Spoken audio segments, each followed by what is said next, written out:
My Lords, I rise very briefly, having attached my name to this Clause 12 Not Stand Part amendment. It's a great pleasure to follow the previous three speakers who have already covered most of the ground. I do just want to stress that the noble Lord Kerslake just then made a very short assertion about the Conservative manifesto, and this not being part of the Conservative manifesto in 2019. It is worth reading his tour de force, wonderfully readable tour through Conservative manifesto from committee stage, because it really sets it out in chapter and verse. And just matching up to that, I'm going to read out a sentence from PACAC's report. Regardless of the benefits or disadvantages of the changes made by the bill to the electoral system for those officers, the manner in which this proposed legislative change was brought about is unsatisfactory. Making changes such as this after the bill has been introduced and debated at second reading is disrespectful to the House.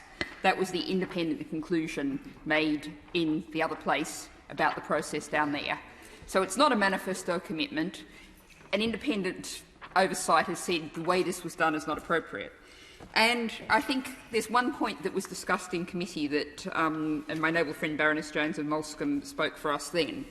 But I think there's one point that's worth saying also. The government was making great store from the 2011 referendum to suggest that people somehow or other, this is of course 11 years ago, voted for first past the post.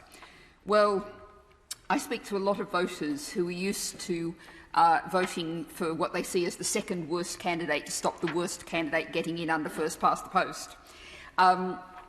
There were only two choices on the ballot paper in 2011 referendum. Neither of them was proportional representation. The hashtag is AV is not PR. It sums it up very nicely. We don't really have any idea of what the people's view of what our voting system should be. I believe that we should have a People's Constitutional Convention. If you went out and polled the public, I think you would find and ask the question, do you think our politics is broken? I think you would find a massive consensus. And my answer of what we do to find a way forward from where we are now is to go to the people and work out what they want. But it's very clear that what the government has put before us in Clause 12 has no democratic legitimacy, and your Lordship's House should remove it.